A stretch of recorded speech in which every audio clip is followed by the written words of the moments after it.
أعوذ بالله السميع العليم من الشيطان اللعين الرجيم. بسم الله الرحمن الرحيم. الحمد لله والصلاة والسلام على الأتمان الأكملان على سيدي ولد عدنان وعلى آله ومن والاه. أما بعد، السلام عليكم ورحمة الله وبركاته. masu kallonmu da saurari, barkanmu da kasancewa da ku a wannan kafa mai albarka, a wannan gidan TV na wannan babbar ɗariƙa mai albarka, inda a yau za mu yi bayani ko ɗan tsokaci a matsayin tsarabar ziyartar wannan gidan TV mai albarka akan abin da ya shafi ita kanta wannan ɗariƙa tamu mai albarka. Wannan ɗariƙa, kamar yadda muka sani, ɗariƙa ce wadda za a iya cewa ita ce farko a jerin ɗariƙun sufaye. Ɗariƙa ta gyaran ruhi, ɗariƙa ta suluki, ɗariƙa ta ilmantarwa. Wannan ɗariƙa Ubangiji ya mata arzikin haɗa abubuwa da baye-baye masu yawa. Daga ciki, ɗariƙa ce ta ilimi wadda aka gina ta akan doron ilimi. Ɗariƙa ce ta tsarkake ruhi da tarbiyyantar da rayuwa, kuma ɗariƙa ce ta suluki.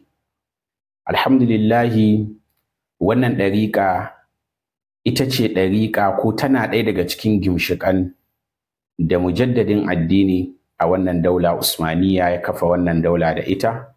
Daga gimshiƙan da ya amfani da su a wurin gina wannan daula akwai ɗariƙar ƙadiriyya a ciki.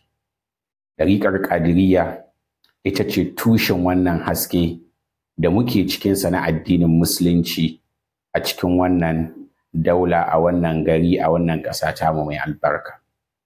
Kenan ɗariƙar ƙadiriyya ɗariƙa ce da ta isa a nuna ta da yatsa a kowane ɓangare, a ɓangaren ilimin, a ɓangaren tarbiyyar ruhi, a ɓangaren suluki da sauransu. To alhamdulillahi, a yau wannan ɗariƙa ta ƙadiriyya babu abin da take nema ga dukkan 'ya'yanta a faɗin Najeriya face abin da ake kira da wahada islamiyya, dunƙulewa da haɗewa guri ɗaya domin tallafar wannan ɗariƙa da kuma taimakawa wannan kira a ƙarƙashin wannan lema ta Maulana Sayyid Abdul Qadir Jilani qaddasallahu ta'ala sirra.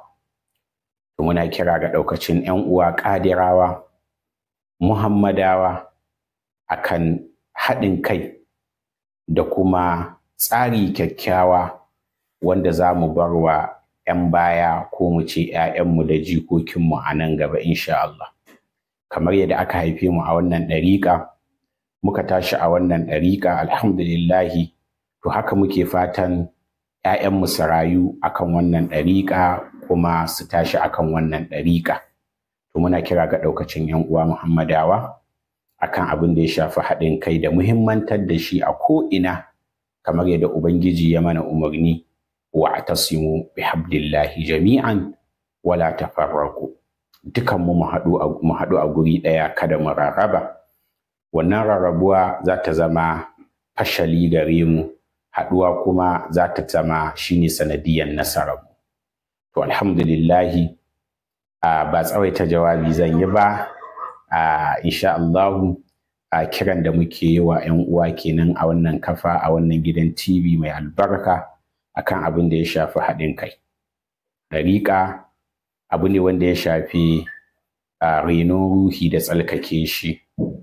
Ba a ɗariƙa babu abin da ake cewa jeyewa ko hasada ko wani abu. Duk wanda ya ji a ransa yana da jeyewa ko hasada ko ganin ƙyashi, to lallai yana da kyau ya koma ya yi tarbiyya, ya koma ya sake tsalkake ruhinsa da niyyarsa domin samun ikhlasi mai kyau. Insha Allahu, ba tsawaitawa zan yi ba, abin da zan faɗa kenan. Assalamu alaikum wa rahmatullahi wa barakatuh.